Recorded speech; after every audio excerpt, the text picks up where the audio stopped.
Pues desde esta mañana hemos estado hablando acerca de ensanchamiento y de no limitación.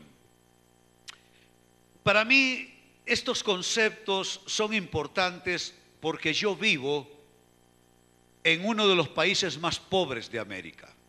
Solo Haití le gana a Honduras en pobreza. Comparar Guatemala con Honduras es comparar un país rico con un país pobre. Porque la pobreza en Honduras es extrema. Y además de eso, como agravante, el gobierno del presidente Barack Obama ha declarado a Honduras el país más peligroso del mundo. Entonces, desde un escenario así, ¿cómo es posible que nosotros hayamos levantado recursos hondureños, pero de miles y miles y miles de dólares y euros para sostener obreros y pastores y poder tener 250 iglesias en 4 continentes?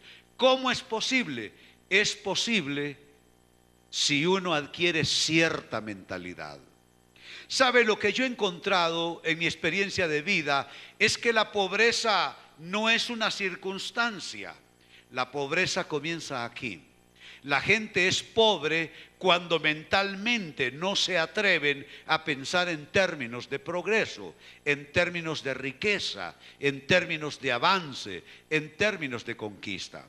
Si observamos nuestro continente, ese es un mal generalizado en todo lo que es Hispanoamérica. Si usted va a Europa, España es Honduras para Europa. España es uno de los países más pobres, más mal vistos por los países ricos, como Alemania, como Holanda, Inglaterra, etc. Y todo eso es una mentalidad que se ha venido forjando por generaciones desde épocas inmemoriales probablemente.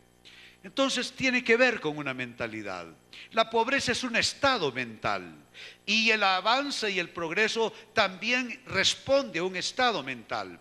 De allí pues la importancia de nuestro tema, ensanchamiento, no limitación, como actitud de vida, como mentalidad frente a nuestros proyectos de vida, frente a nuestra visión de vida y de destino.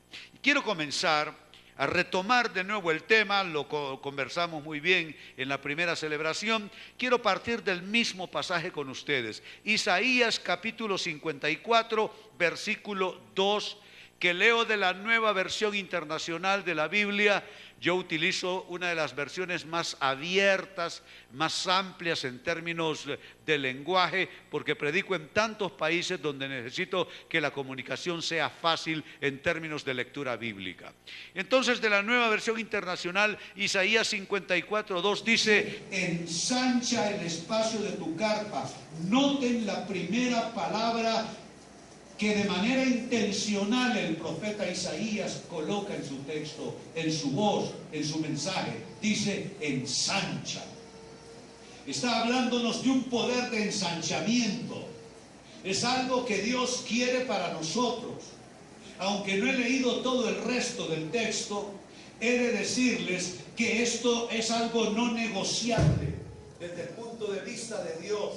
Esto no es negociable. No es un consejo que Dios te da, no es una sugerencia, no es si quieres, si sientes, si te gusta, si te parece. Es un imperativo, y el imperativo es una orden. El imperativo no se discute. Saben, cuando yo era joven, estuve en el ejército aproximadamente 10 meses. Les estoy hablando allá, final de los años 60, principios de los 70.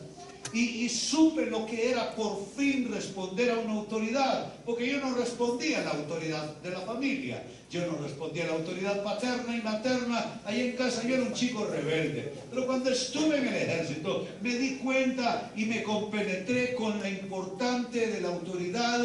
Y en el mundo militar, donde te dan una orden, no siquiera te están invitando a pensarlo, a analizarlo para ver si te gusta y lo haces. te dan una orden, y perdónenme que voy a usar lenguaje descortés, pero para que vean cómo es ese mundo, lo que te dice es: hey, recluta maldito, ven. En esos términos te hablan y te dan órdenes que tú no tienes ni siquiera que pensar sino cumplir. Pues ¿sabe qué? En ninguna manera Dios nos va a tratar con esa descortesía, por supuesto, pero es la voz del profeta que de una manera imperativa, me ponen el texto nuevo, o si es que no les ha vuelto, se les murió el sistema. Muy bien. Dice el profeta Isaías, pero que bueno, abran sus Biblias entonces, sí.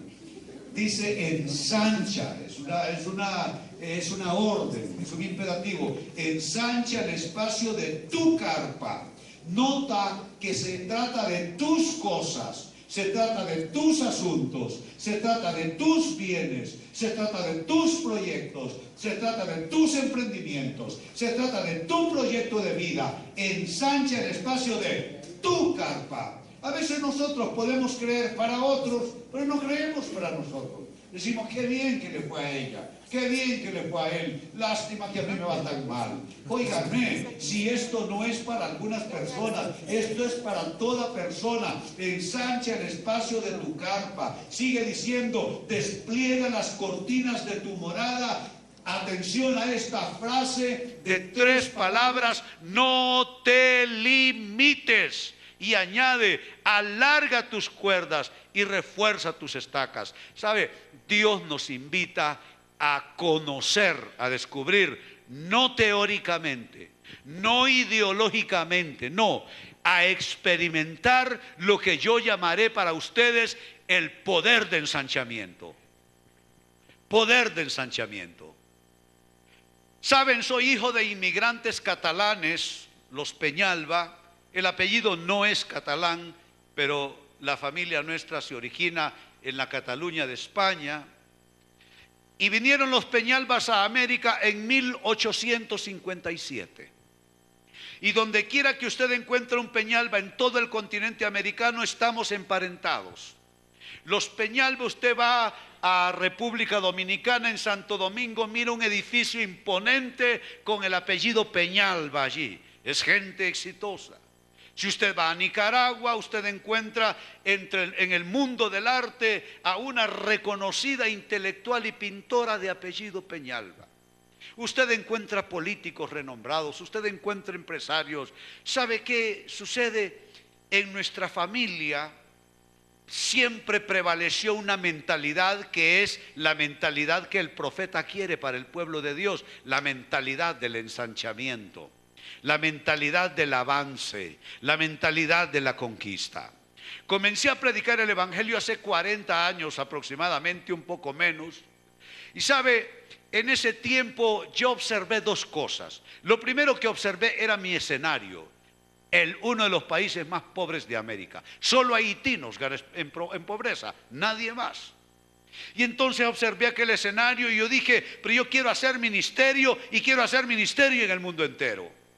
Pero me dejaba impresionar por el escenario, me dejaba impresionar por el ambiente, hasta que me di cuenta de una cosa: uno es el lugar donde tú estás, otra cosa es lo que eres tú. Hay que diferenciar. Hay quienes hacen una masa o una fusión de su entorno con su propia persona, se hacen parte de su entorno, permiten que el ambiente los absorba. Si el ambiente es de pobreza, se vuelven pobres mentalmente. Si el ambiente es de violencia, se vuelven violentos ellos también. Si el ambiente es de corrupción, se vuelven corruptos. Si el ambiente es de una mentalidad de atraso, se vuelven así, apocados ellos también. Yo no sé cuál es tu escenario de vida. Yo no sé si tienes un amplio y maravilloso escenario de vida, o si tu escenario tiene ciertas precariedades, ciertas limitaciones, ciertas carencias, pero debes darte cuenta de una cosa: lo que la palabra de Dios está diciendo es que diferencies tu ambiente de tu persona. Tu ambiente, tu escenario puede ser de una manera, pero no se trata de dónde estás, se trata de quién eres tú. Y eso es lo que yo descubrí. No se trata de dónde estoy. Estoy en el país uno de los países más pobres de América, pero eso no soy yo. Yo soy lo que en mi familia ha prevalecido. Entonces logré diferenciar: uno es mi ambiente, Uno es donde yo estoy y lo otro es quién soy yo. Entonces tú tienes que hacer lo mismo. Y el profeta está en ese forcejeo. Es un forcejeo mental, es un forcejeo espiritual, es un forcejeo psicológico, es un forcejeo cultural. ¿Qué es la cultura? La cultura es la manera de pensar y de actuar de la gente. Esa es la cultura. Entonces, en ese forcejeo, Isaías dice: ensancha el espacio de tu carpa, despliega las cortinas de tus moradas, no te limites, alarga tus cuerdas y refuerza tus estacas. Noten ese poder de ensanchamiento: ensanchar, desplegar, alargar, reforzar. 4 vocablos y todos hablan acerca de lo mismo: avance, logro, éxito, conquista, satisfacción. Los repito: ensanchar, desplegar, alargar, reforzar. Y solo tiene un problema y está en el corazón del texto. Es esa corta frase de apenas 3 palabras que puede definir tu destino si define tu actitud: no te limites. Es un candado que está cerrado y que según el profeta debe abrirse. No te limites. Tú no puedes ser como aquella dama en la iglesia. Como en todas las iglesias, ¿qué es lo que cantamos? Pues ella cantaba igual, cantaba de que Dios es el Todopoderoso, que Dios es nuestro sanador, que Dios es nuestro protector, que Dios es nuestro provisor, nuestro proveedor. Pero cuando llegaba a casa después del culto cada domingo, cualquier cantidad de años en la iglesia cantando esto, orando de esta manera, llega el día lunes y le dice a su hijo pequeño: mamá, recuerda que mañana me tienes que dar para el libro que me pidieron en la escuela. Y ella se lo queda viendo muy seria y le dice: hijo, recuerda que nosotros somos pobres. Entonces, ¿a qué va la iglesia?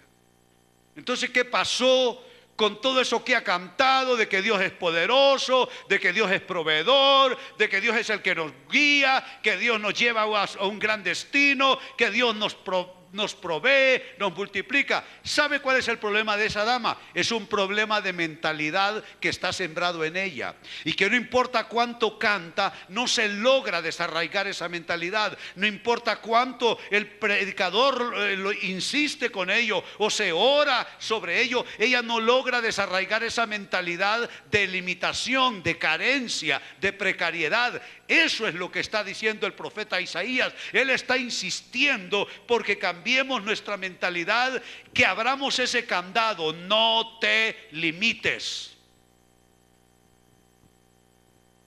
Como les dije ya, lo reitero, desde uno de los países más carenciados del orbe, nosotros levantamos miles de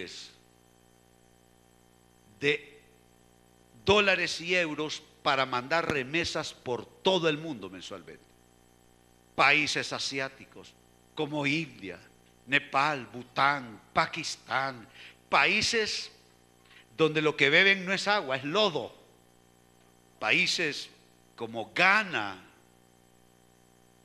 como Kenia, Uganda, Tanzania, Ruanda, Burundi, Sudán del Sur. Y también enviando remesas a países con economías que mi país no sueña tener. Chile, por ejemplo. Chile y la Argentina. Tengo 45 iglesias allá. Y nosotros asistimos a muchas de esas iglesias y enviamos remesas a iglesias que viven en países ricos. Chile es un país rico comparado con Honduras, 1000 veces más rico. Pero allí, aunque son chilenos y viven en medio de esa sociedad próspera, su mentalidad no ha cambiado y tienen iglesias en 4 tablas. Iglesias en 4 tablas, donde usted ve las rendijas entre las tablas mal puestas, y viven en una de las mejores economías de América. ¿Saben? Eso me recuerda cuando yo traje al pastor Juan Reyes a comenzar CSI aquí, justamente en esta ciudad. Lo dejé en una esquinita que yo le renté, que lo más que cabía es lo que cabe en este pequeño espacio de sillas aquí. Era una esquina como propia, como para poner, no sé si ustedes usan aquí la misma palabra, una pulpería.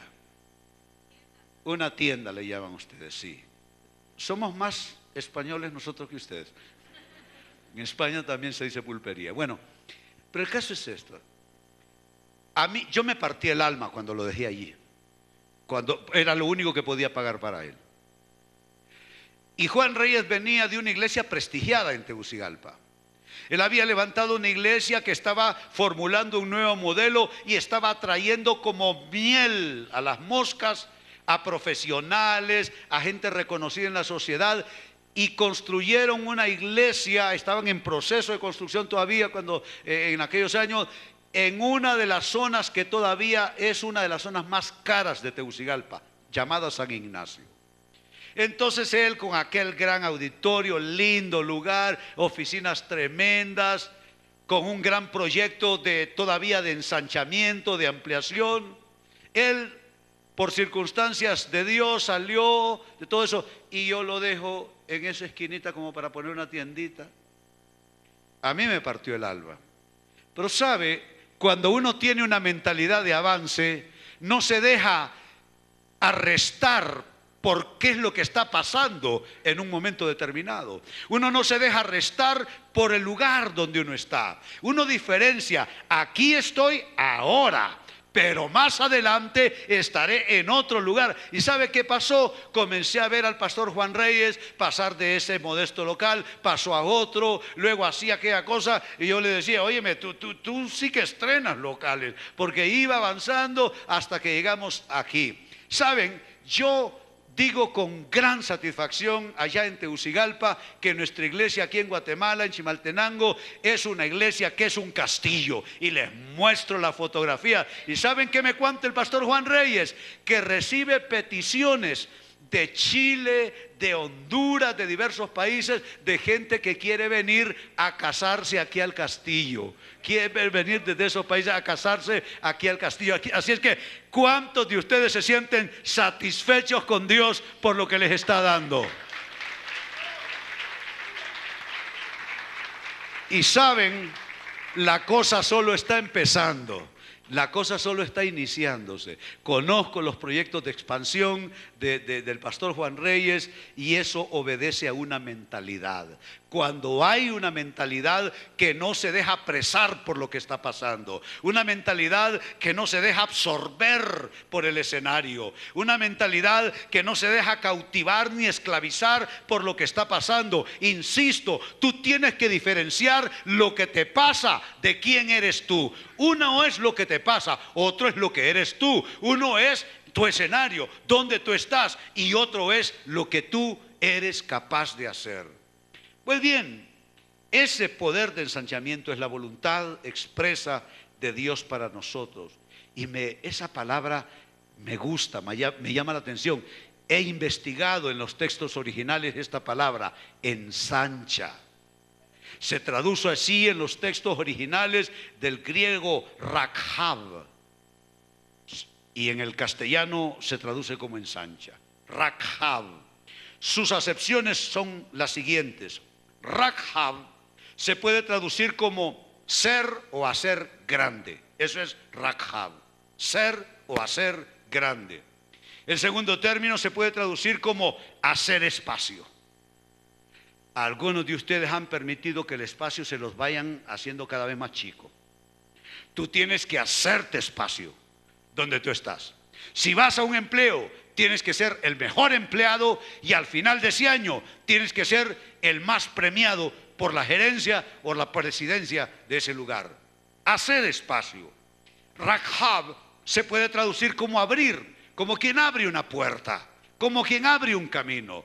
Y finalmente rakhab se puede traducir como ensanchar, tal como aparece en el texto. Entonces, ¿qué está diciendo Isaías en nombre de nuestro Dios como voluntad expresa divina para nosotros? Está diciendo que Dios quiere que seamos grandes y que hagamos cosas grandes. Está diciendo que Dios quiere que aprendamos a hacer espacio. Está diciendo que Dios quiere que aprendamos a abrir lo que haya que abrir para alcanzar nuestras metas. Y está diciendo que Dios quiere que tengamos ese poder de ensanchamiento, que abra espacios a nuestra carpa, que despliegue cortinas de nuestra morada, que alargue nuestras cuerdas, que refuerce nuestras estacas con un solo requisito.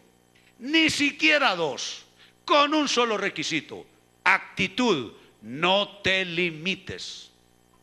Si se dan cuenta, entonces el mayor adversario no es externo, no es exógeno.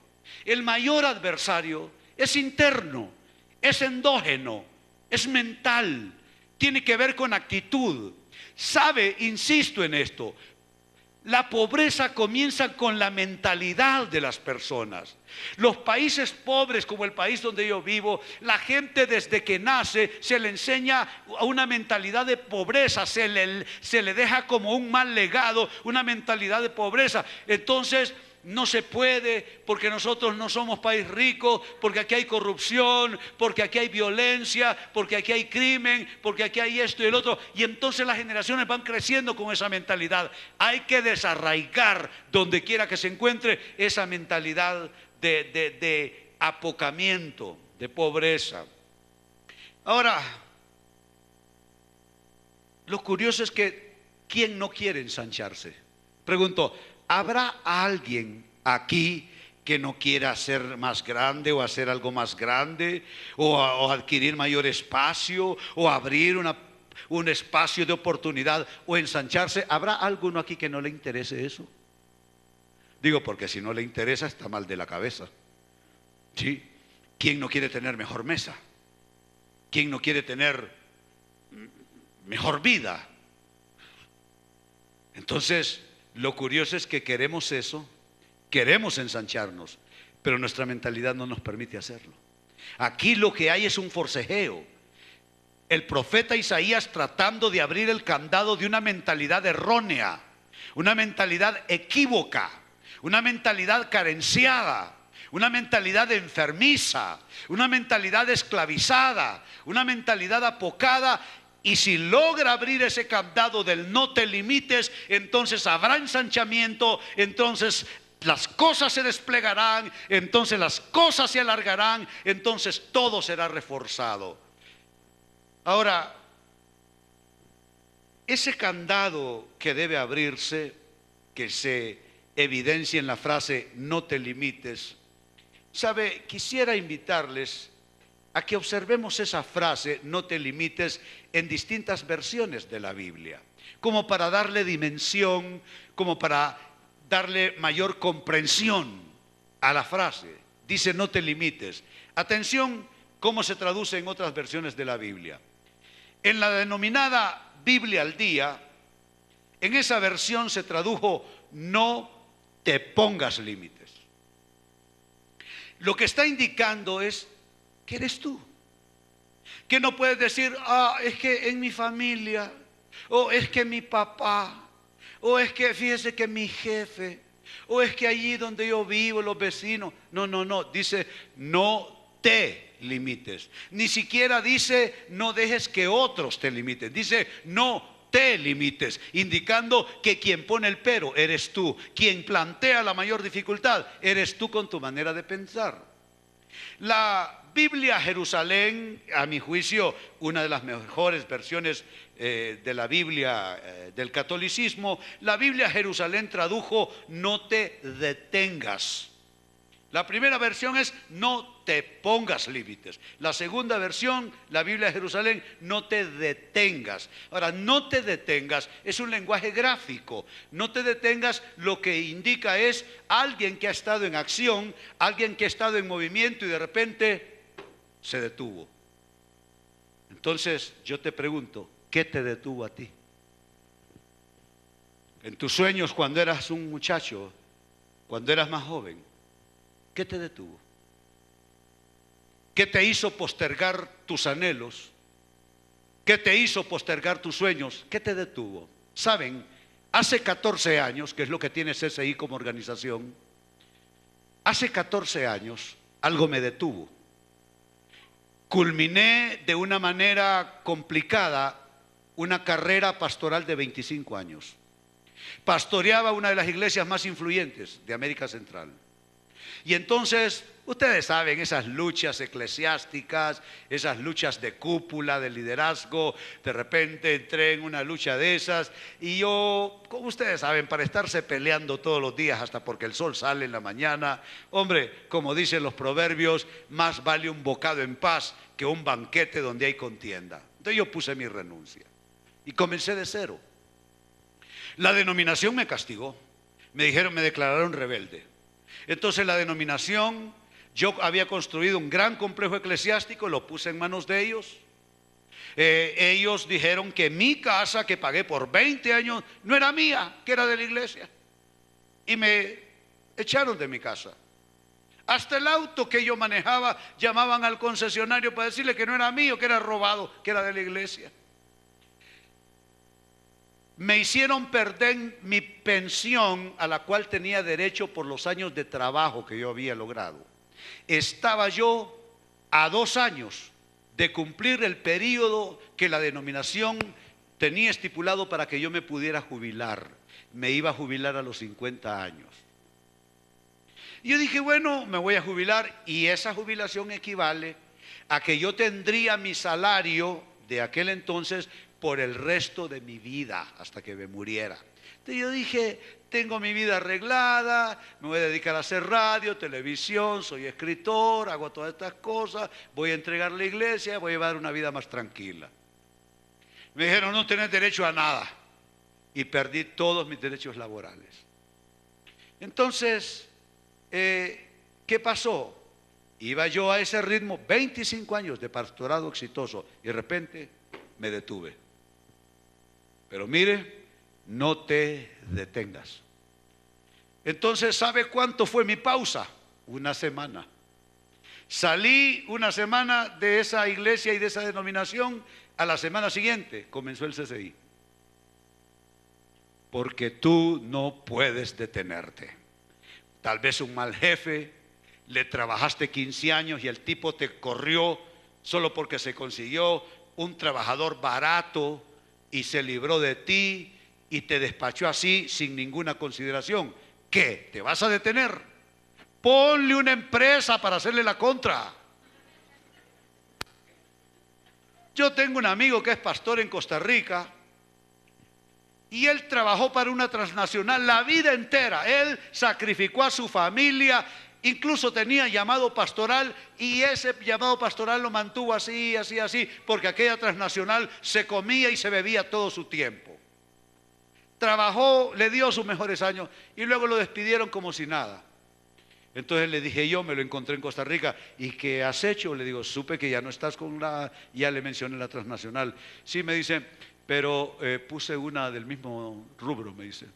Entonces, como yo tengo los contactos, tengo los clientes, tengo todo, más bien ahí están que no hayan que hacer, me dice, porque yo ya tengo una empresa, porque él les está compensando el maltrato que le hicieron al final. No te digo que te vengues de nadie, ni que hagas cosas por desquite, no, eso definitivamente no es bíblico, pero lo que te quiero decir es que tú no debes darte ninguna excusa para detenerte, no te detengas, tradujo la Biblia Jerusalén. La Biblia, la versión de la Biblia llamada Biblia Nuevo Mundo, tradujo no te retengas. La Biblia Jerusalén dice no te detengas. Esta Biblia Nuevo Mundo traduce no te retengas, o sea que es una acción interna dentro tuyo. ¿Cómo se retiene uno? Eso es algo que tiene un componente psicológico. Tú te retienes desde dentro de ti. Te retienen tus miedos, te retiene la incertidumbre si va a salir bien o no, te retiene lo que has oído por allí que te afecta. Entonces algo dentro tuyo se detiene, un motor que ha estado en marcha se para y tú te retienes desde adentro. O sea que no se necesitan fuerzas externas, es algo dentro tuyo que tú permites se desactive. Y déjame decirte, yo estoy aquí y yo no ando de paseo. Yo estoy aquí para decirte que no debes hallar ni una sola razón y si la tienes, debes desecharla para retenerte. No debes retenerte. Comencé de nuevo hace 14 años y dije, muy bien, He sido pastor toda mi vida, es lo único que sé, es lo único que haré hasta que me muera. Y no me retuve. Ya no tenía edad para arrancar de nuevo, no tenía condiciones, no tenía recursos, no tenía patrocinadores, no tenía nada de eso. Pero dije, no me voy a retener. Y en 14 años logré mucho más que lo que logré en los primeros 25 años. ¿Saben por qué? No me retuve. Te doy el mismo consejo, no te retengas. Dígale a alguien cerca suyo, quédele viendo muy serio y dígale, no te retengas. Seguimos viendo en distintas versiones bíblicas. Dice la Biblia Reina Valera, revisión del año 60, no seas escasa. La escasez es una mentalidad. La persona escasa compra un par de zapatos muy lindos que están en oferta en la tienda. Pero como es una persona de mentalidad escasa, en lugar de estrenárselos el próximo domingo y salir a pasear con su par de shoes nuevos, no, como tiene mentalidad escasa, dice, los voy a guardar para la Navidad. Y estamos en el mes de marzo tal vez. Hay personas así, se compra el trajecito y ni lo usa para que no se le arruine. Óyelo, cómpralo y úsalo todo lo que puedas. Y acaba con él y luego te compras otro. Es una mentalidad que hay que cambiar. No seas escasa. ¿Qué es la actitud de escasez? Es una actitud de tacañería. ¿Qué es la persona tacaña? Tiene, pero no lo quiere usar. Porque dice, si lo uso, se me acaba. Óiganme, que se acabe, que se acabe.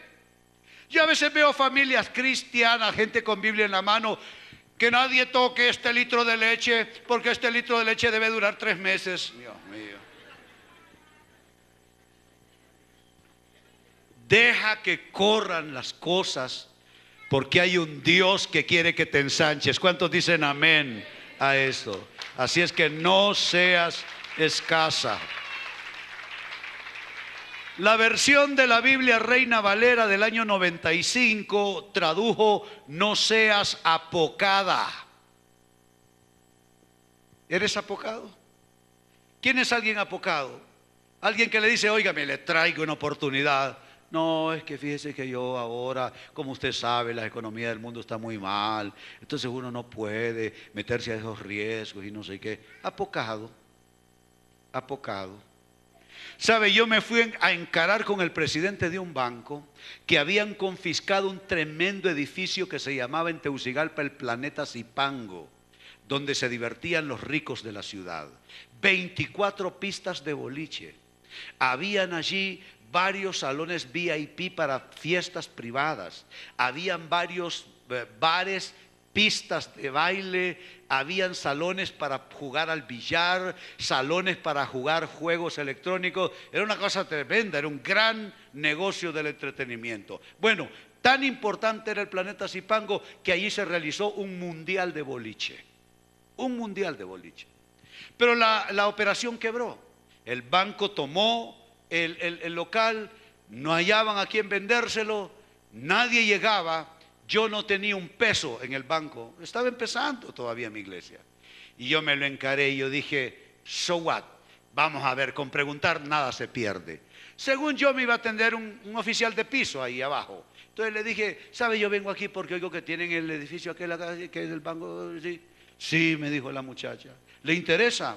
Sí, le digo, bueno, vamos para arriba. Y me llevó con el vicepresidente del banco. El vicepresidente del banco me dijo, pastor, bienvenido, he oído que le interesa el Planeta Zipango. Sí, le digo, muy bien. El presidente, que la sede del banco estaba en San Pedro Sula, ciudad del norte, viene el otro miércoles. Le prometo conseguirle unos 5 minutos con él para que usted le hable de su interés. Llegué al miércoles siguiente, estaba el presidente de la institución bancaria. Y sabe, no me atendió 5 minutos, se salió de la reunión de trabajo que él tenía y hablamos casi 2 horas de mi interés. Yo decía en esas 2 horas que no me pregunte cuánto tengo en el banco. Nunca me preguntó.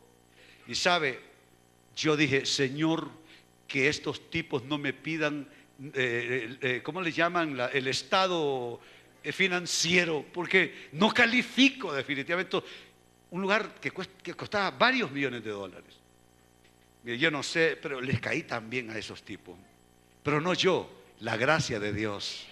Porque dice el proverbio que Dios te dará, Proverbios 3, gracia y buena opinión delante de Dios y delante de la gente. Entonces yo me fui sin empachos e hice negocios. Yo le dije, mire, a mí no me pregunte mucho por nuestra finanza, pero sabe que sí, yo soy un gran pagador y usted no va a tener problemas conmigo. Así compramos ese lugar. Lo compramos por 2.5 millones de dólares. Hoy cuesta 10 millones de dólares. ¿Qué era lo único que tenía que hacer yo? No ser apocado. Así es que no te apoques, si no, no vas a tener vida. No te apoques, si no, no vas a cumplir tus sueños. ¿Habrá alguien que sepa de qué estoy hablando? ¿Habrá alguien que entienda el mensaje esta mañana?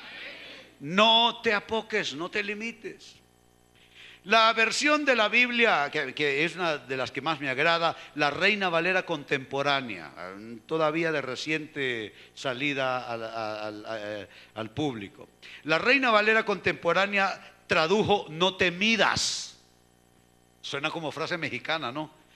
No te midas, compadre. Hay gente que primero dice, aquí está mi meta, ¿cuánto mido? ¿Iré a poder? A que lo miro muy alto, a lo mejor no es para mí. Óyeme, no te midas. Dios está contigo como poderoso gigante. ¿Cuántos dicen amén? Lo que a ti te... Escucha esto, lo que a ti te falta, a Dios le sobra. Lo repito, lo que a ti te falta, a Dios le sobra. Así es que no se trata, mira lo que te he dicho, lo primero que te dije, no se trata de dónde estás, sino de quién eres tú. No te dejes impresionar por tu escenario de vida. Piensa en quién eres tú, el plan de Dios para ti. Pero ahora le añado esta otra frase. Al final de cuentas, ni siquiera se trata de ti, se trata de Dios. Dios que es tu gran socio, Dios que es tu gran promotor, Dios que es el que va a garantizar que se cumplan tus sueños. Tomarte de la mano de Dios es el gran negocio de tu vida, es la más grande decisión. Mira, preferible que te deje tu mujer, sí, que por favor no sigan mi consejo, señoras. Y no me van a echar a mí la culpa de decir, el pastor autorizó, el obispo del CCI dijo que te podía dejar malvado. ¿Sabe? Dios nunca te va a dejar. Dice Pablo que aun cuando nosotros le fuéramos infieles, Él permanece fiel porque Él no puede negarse a sí mismo. Yo celebro que hay un Dios fiel. Así es que, bueno, para que vean la importancia de esa frase que estorba el poder del ensanchamiento. Recuérdenme, esta reunión comenzó a las 10:30 y termina en 10 minutos. Right, ok. Entonces, déjenme citar un texto que indica cómo hay que romper con todo eso que tiene que ver con esa actitud. Vayamos a Jueces capítulo 6, verso 12 en adelante. Jueces 6, verso 12 en adelante. Vemos cómo esa mentalidad y esa actitud tiene que romperse. Dice así: cuando el ángel del Señor se le apareció a Gedeón, le dijo: el Señor está contigo, guerrero valiente. Pero Señor, replicó Gedeón, si el Señor está con nosotros, ¿cómo es que nos sucede todo esto? Noten a alguien que se deja atrapar por lo que está pasando. Se deja atrapar por el ambiente, se deja atrapar por las circunstancias, se deja atrapar por el escenario. ¿Cómo es que nos sucede todo esto? ¿Dónde están todas las maravillas que nos contaban nuestros padres cuando decían el Señor nos sacó de Egipto? La verdad es que el Señor nos ha desamparado y nos ha entregado en manos de Madián. Así hay cristianos que dicen: yo creo que a mi Dios ya me olvidó. Dicen, yo creo que el Señor me ha dado la espalda. Miren, nosotros inventamos cada frase. Sí, cada frase. Hay gente, yo no sé, yo cuando llegue a las moradas celestiales, pues yo no sé de ustedes, yo estoy seguro para dónde voy. A mí me esperan allá y me tienen cosas buenas. Yo espero que tú estés convencido de lo mismo, que no te estés preguntando, ¿y si el Señor me agarra? Oye, ¿cómo me agarra? ¿Me quedo o me voy? Óyeme, tú te vas porque te vas. Es una salvación una vez para siempre que Dios te ha entregado. Pero bien, entonces, hay gente que piensa de esa manera y hasta nos inventamos dichos de este tipo. Quiero conocer, a eso quería llegar, cuando llegue allá, quiero preguntar, ¿quién sabe aquí? ¿Quién conoce al que inventó esa frase? Yo siento que mis oraciones no pasan del techo. Eso yo lo he oído en un montón de países, en bocas de un montón de cristianos de distintas nacionalidades, de distintas culturas, de distintas denominaciones, de distintas confesiones. Yo siento que en estos días mis oraciones no pasan del techo. ¿Sabes que si hay una cosa absolutamente absurda es eso? Yo quisiera saber quién inventó eso. Y ¿sabe qué? Si se puede en el cielo, le voy a dar un puño. Sí.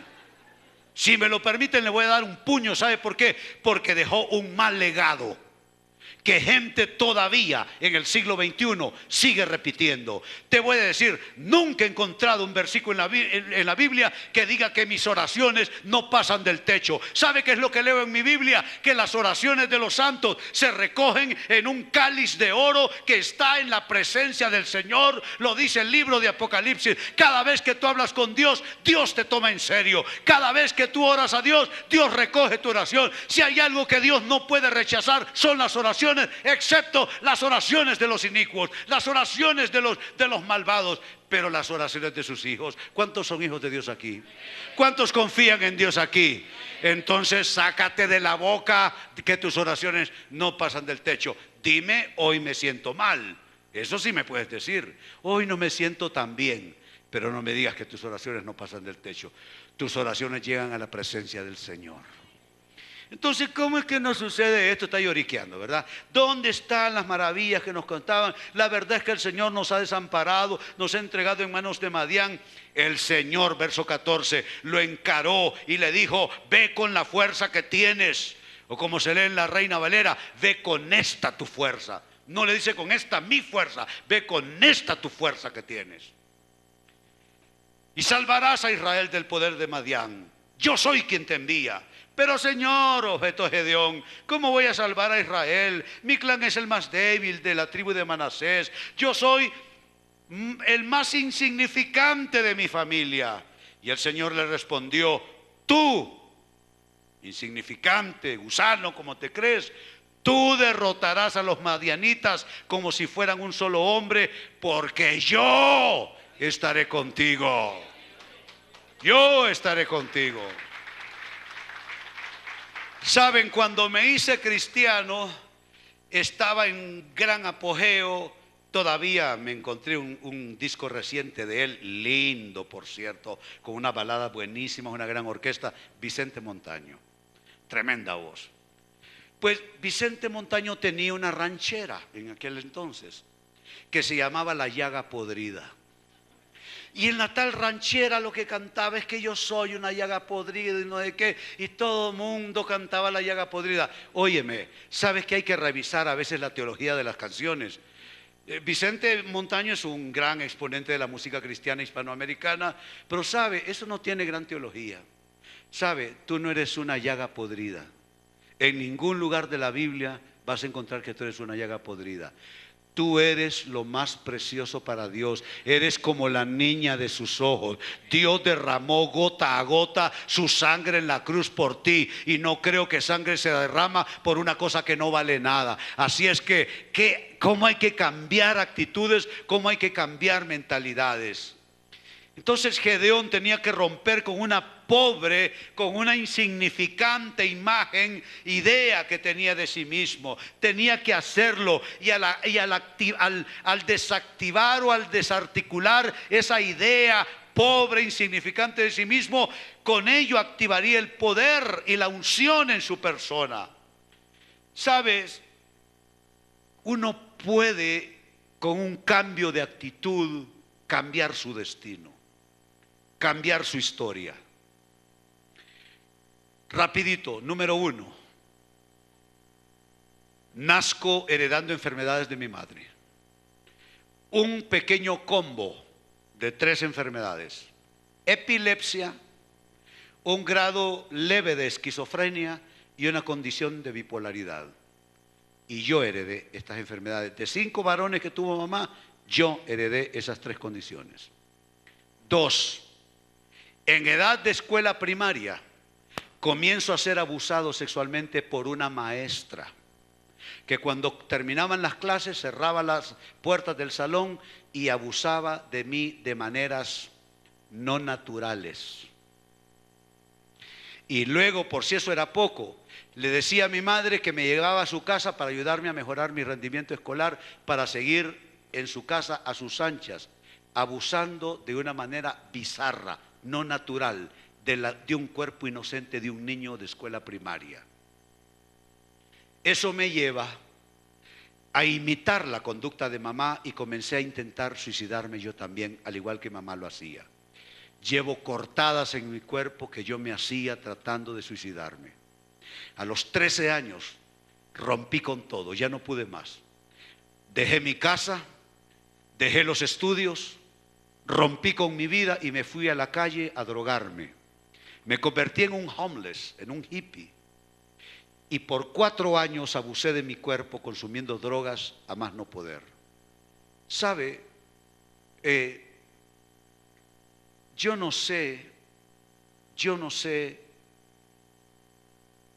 cuando yo lo pienso, solo encuentro una sola respuesta y es esta: el Evangelio desactivó todo aquello que me dejaron esas malas experiencias, enfermedad, abuso, intento suicida. Eso me formó una mentalidad de hombre enfermo, hombre acomplejado, inferior, perdedor.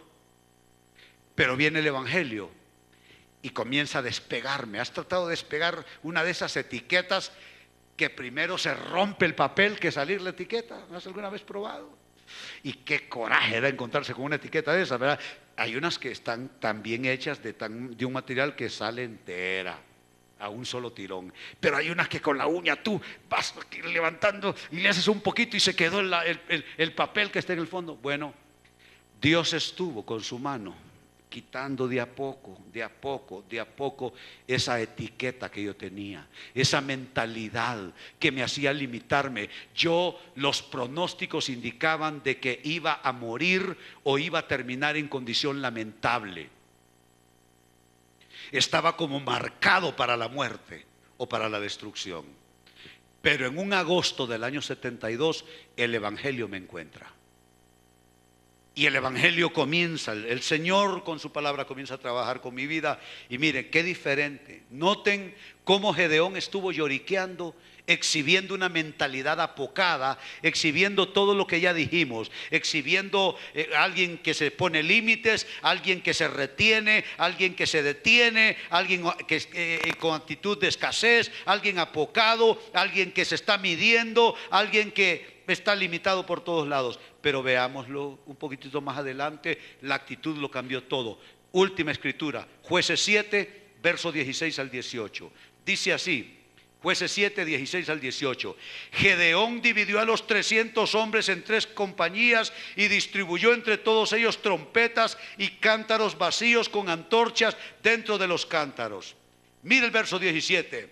Mírenme, les dijo, sigan mi ejemplo. Cuando llegue a las afueras del campamento, hagan exactamente lo mismo que me vean hacer. Esa es otra actitud. Esa no es mi clan, es el más votado de los clanes de Israel. Mi familia es la más votada de las familias de Israel. Yo soy el más votado. No, aquí es otra actitud. Sigan mi ejemplo, mírenme y hagan exactamente lo mismo que me vean hacer. Cuando yo y todos los que están conmigo toquemos nuestras trompetas, ustedes también toquen las suyas alrededor del campamento y digan: por el Señor y por Gedeón. Mire la consigna, mire el grito de guerra: por el Señor y por Gedeón. ¿Sabes? Tú eres socio de Dios. Sácate esa falsa humildad, porque los evangélicos nos inculcaron una falsa piedad, donde dice: cantó muy bien la hermana, pero no le digan nada para que no caiga en orgullo. ¿Sí? Predicó muy bien el pastor, pero no le digan nada para que no caiga en orgullo. Óyeme, si alguien lo hace bien, puede decir: por el Señor y por René, por el Señor y por Omar. No hay nada de malo en eso. Mire lo que les está diciendo Gedeón: mírenme a mí, hagan todo lo que yo les hago, sigan mi ejemplo. Cuando yo suelte trompeta, suelten trompeta ustedes también, y peguen un grito que diga: por Jehová y por Gedeón. ¿Sabes? A partir de hoy vas a tener que aprender a decir: por el Señor y por Pedro, por el Señor y por José, por el Señor y por Alfredo, por el Señor y por Roberto, y para no dejar a las mujeres en paz, aparte o fuera de lista, por el Señor y por Susana, por el Señor y por Lucía, por el Señor y por María. Tú tienes que meterte en la mentalidad de Dios. Es la mentalidad del ensanchamiento, es la mentalidad de no limitarte, es la mentalidad de romper todas aquellas estacas viejas, ensanchar el espacio de tu tienda. ¿Qué tal si te atreves a decir, y ahí cada quien tiene que poner su propio nombre? Vamos a decir: por el Señor y mencionas tu nombre. A la cuenta de 3, y me lo van a decir como que se han comido. ¿Sí? Muy bien. 1, 2, 3. Por el Señor y por René. Sono bárbaro. Lo probamos de nuevo. 1, 2, 3. Por el Señor y por René. Wow. Una vez más. 1, 2, 3. Por el Señor y por René. ¿Verdad que suena poderoso? ¿Sabe qué pasó? Se cayeron los muros de Jericó. No tuvieron que disparar ni un misil ni nada. Se cayeron los muros de Jericó. ¿Qué es lo que hay detrás? Un cambio de actitud. Entonces, hemos hablado: ensanchamiento, no limitación. Diga conmigo: ensanchamiento, no limitación. Ahora pónganse de pie. Vamos a orar a Dios. Y en este año 11 que se conmemora, Pastor Juan Reyes, ¿qué 11 años ni qué 11 años? Un montón de años, y vamos a ver fotos de esto en otro espacio más grande, y vamos a ver un gran crecimiento y una gran bendición. ¿Cuántos están de acuerdo con estas palabras? ¿Cuántos pueden ver ensanchamiento en esta iglesia? ¿Cuántos pueden ver ensanchamiento en esta iglesia? Muy bien. ¿Y cuántos pueden ver ensanchamiento en sus vidas? En sus proyectos de vida, en sus planes, en sus sueños. Sobre eso vamos a orar. Oh, debiéramos de cantar algo antes de orar. Alzamos nuestras manos.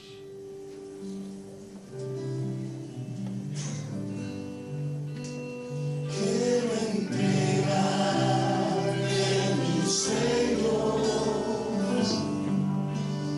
tu voluntad hacia ellos, mi corazón te lo entrego, enamórame de ti.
que tu presencia,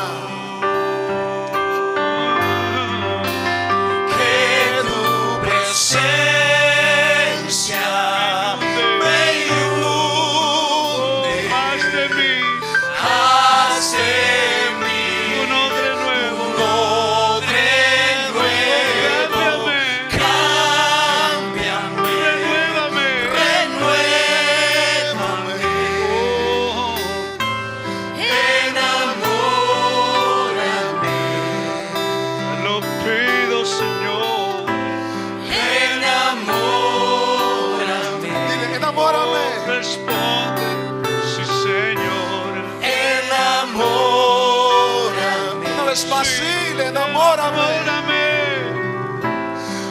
Enamórame.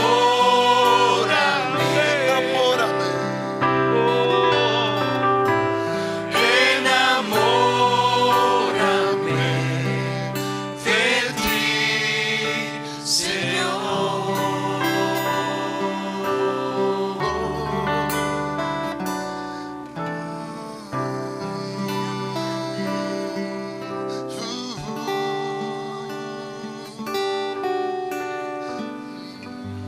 alza tus manos y con ellas tus sueños. Yo proféticamente le hablo a tus sueños postergados y me dirijo a todo aquello que tiene que ver con emprendimientos, con anhelos, con planes, con metas. Algunos se dejaron convencer por algún mal suceso. Y por ese mal suceso, quizá un acontecimiento traumático, quizá una traición, quizá una desilusión, entonces dijeron, no se puede. Pero yo estoy aquí haciendo una oración intervencionista para decirte que no importa qué se perdió, no importa de qué aparentemente tú careces, no importa qué te robaron, no importa qué se echó a perder, yo estoy aquí para decirte que todavía es tiempo. Nunca se es demasiado joven ni se es demasiado viejo para soñar. José parecía demasiado joven y él contó sus sueños y a los demás les pareció pretensión porque él soñaba con grandeza de Dios en su vida. Pero tampoco se es demasiado viejo para soñar. Abraham tenía 75 años cuando Dios lo mete en proyecto y le dice, vete de tu tierra, de tu parentela, de la casa de tu padre y vete a la tierra que yo te daré. Te haré famoso, haré grande tu nombre y en tu nombre bendeciré a todas las familias de la tierra. Nadie es demasiado joven ni demasiado viejo para dejar de soñar. Si tú clausuraste tus sueños, sácalos del cajón ahora mismo. Y yo le hablo a esos sueños tuyos y vengo a hacer una oración.